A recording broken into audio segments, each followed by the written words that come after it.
All right, y'all, welcome to the show. Today, it's a lighter day. We're going to be discussing things like Christian nationalism and healthcare being ripped away from poor people. I guess it's actually not a light day. It's just light relative to the really long segments detailing the specifics of the genocide currently ongoing. So I'm going to lead in just a second with Trump's final hours in the White House. You'll never guess what he was thinking about, what was going on. Spoiler, it has something to do with Snoop Dogg. Okay, so we'll get to that.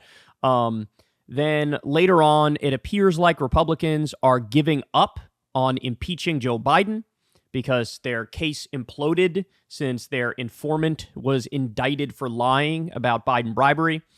We have a Fox News debate on Trump's $355 million fraud fine. Oh, it's driving me crazy, man. Look, I don't know if there's a single person commenting on this case on TV that actually read the case. I don't know if any of them have read it. They all act like they haven't read it. So we'll do that. And then later on in the show, what you're all looking forward to, we have Matt Walsh really, really offended and angry at the Ice Spice fart song. Always laser focused on the most important issues over there at the Daily Wire. Always. All right, so we'll dive into it here in just a second. Everybody do me a big favor. Please subscribe to the channel. Helps out massively in the algorithm. Costs you nothing. We're trying to get 2 million is next, but in all honesty, we're trying to get to 10 because that's the next plaque, and that would be a very, very dope plaque to have. So hook me up with a sub, and much love to everybody who supports this channel on Patreon or by tipping on YouTube. You guys make it work, man. It couldn't work without you guys. Remember, I forego a lot of money on this show by not having any conversations with any advertisers or doing any ad reads. And you know what? I'm proud of that fact. But that means, we need $2 donations per month or $5 per month. And you guys come through and you've made this show what it is. So much love. All right, let's dive into it here. Rolling Stone came out with an article the other day. I got a real kick out of this, man. The title is, Trump's final hours in office were consumed with fury at Snoop Dogg.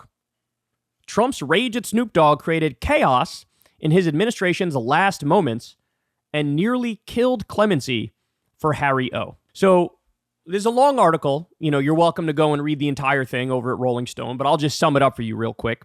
Snoop Dogg had really wanted to get clemency, to get this guy's sentence pardoned or commuted. This guy's a longtime associate of Snoop Dogg, and he had been in prison for quite a while, decades already. And so there was this big push, not just from Snoop Dogg, but from the rap community more broadly, to try to get Trump to pardon this guy. And so this guy, Harry O., he was on the list to get pardoned.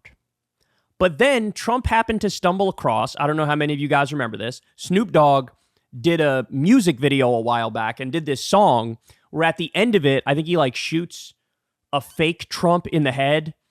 And of course, the political message is very clearly anti-Trump. And so Trump stumbled across video of Snoop Dogg basically being anti-Trump and being very vocal about it. And since he saw that, he did total 180. Trump does a total 180, and he goes to his staff, take that guy's name off the list. We don't want any pardons. We don't want any commutations. Take his name off the list. Snoop Dogg is being very unfair to Trump. And so his name was taken off. Then there's a massive frenzy. Everybody's panicking. You have people, they hear that this guy's name might be taken off the list. And so you have all these people kick into gear. They try to talk to Trump. Trump, look, I know he pretends like, oh, I'm anti-establishment. I'm the big, strong macho man and I'm against all the insiders. I got news for you.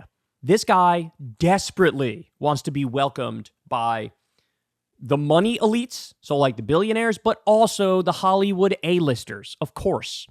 He was a star before getting into office, and he wants to be in the in crowd. He wants to be one of the popular kids. So they desperately are trying to get to, oh no, why are you doing this, sir? Please, you got to change your mind. You got to put him back on the list. Don't make it some personal thing with Snoop Dogg.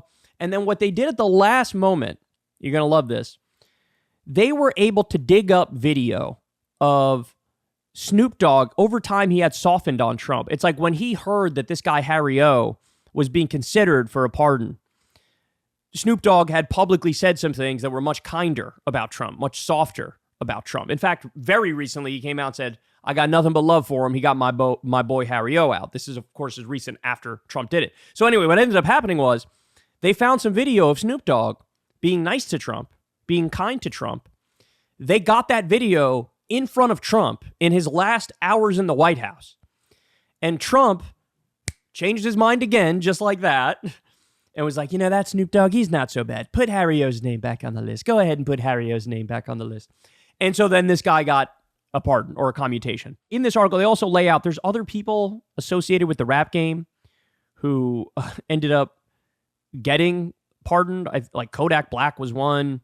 And there are some others too. I'm blanking on who else there is. It says it in the article somewhere here. But look, the main takeaway from the piece is what? Literally everything with Trump is transactional.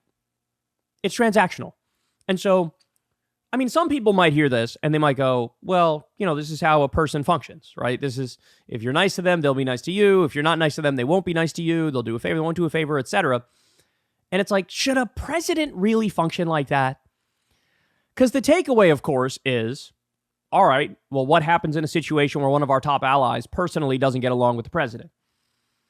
Are there going to be policy consequences to that solely based on the fact that their personalities don't mesh? They don't get along. And what do you do in a situation where an enemy who should be an enemy, a country that should be an enemy, they butter you up. They butter up. We've seen it with Putin. We've seen it with Kim Jong-un. Remember, Trump very famously said, and then we fell in love. We wrote each other beautiful love letters. So everything is like that. He's so easy to manipulate because every single thing about his decision-making comes down to transactionalism, comes down to who was nice to me in the last minute, who was mean to me in the last minute. I'm going to flip it. And this guy's life was on the line. And it all was on the whims of a megalomaniacal, narcissistic billionaire. It all came down to that. And so this were the last final hours of Trump's time in the White House, spent on this roller coaster of emotions. I hate Snoop Dogg. Very unfair, very unkind to Trump. Not a nice guy. Very terrible. Overrated rapper, folks. Went from that to, hey, here's him saying some nice things about you. You know what? Not such a bad guy. Go ahead, put his friend back on the list, and then we'll commute him. We'll pardon him. No problem at all. And that's what happened. That's what happened. Man-child. Because when you talk about being this transactional, I mean, keep it real. What pops in your mind? Like middle school or high school, right? This isn't an adult. This isn't a person with a policy vision and a philosophy undergirding his every decision. It actually reminds me of his foreign policy. It was very transactional about relationships, and the other thing that drove it was what? Just anti-Obamaism, right? On the one hand, ripping up the Iran nuclear agreement, which was working, and then at the same time trying to pursue an Iranian-style nuclear agreement with North Korea. It's like, well, hold on.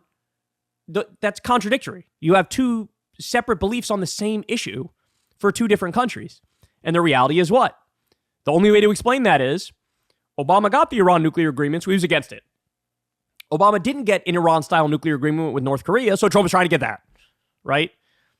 It's just, he's very much a man baby, right? This is very much a man baby type thing here. And look, I don't want to toot my own horn here too much, but I would like to think if I was in his shoes and I was president, that I would be making decisions about pardons and commutations based on the facts of the case and whether or not I think it's merited. I would pardon every single nonviolent drug offender that I possibly could. Of course, you can only pardon the federal ones at the state level. The president can't do it, but I would do whoever I can in that scenario. I would do it, right? If I see some victimless crimes where I think they've already been sufficiently punished, etc. Yeah, of course, let them out. You know, I'd like to think that if one of these people, if their like friend or their celebrity buddy or their mom or something said negative things about me, that wouldn't cloud my judgment as to doing the right thing. But that's how this man operates. That's how he operates. Absolutely wild. And he's the favorite to be the next president again. Hey, y'all, do me a favor and like and subscribe. It helps out big time in the algorithm. Click the bell as well for notifications when videos drop. And watch that video on screen right now. You know you want to.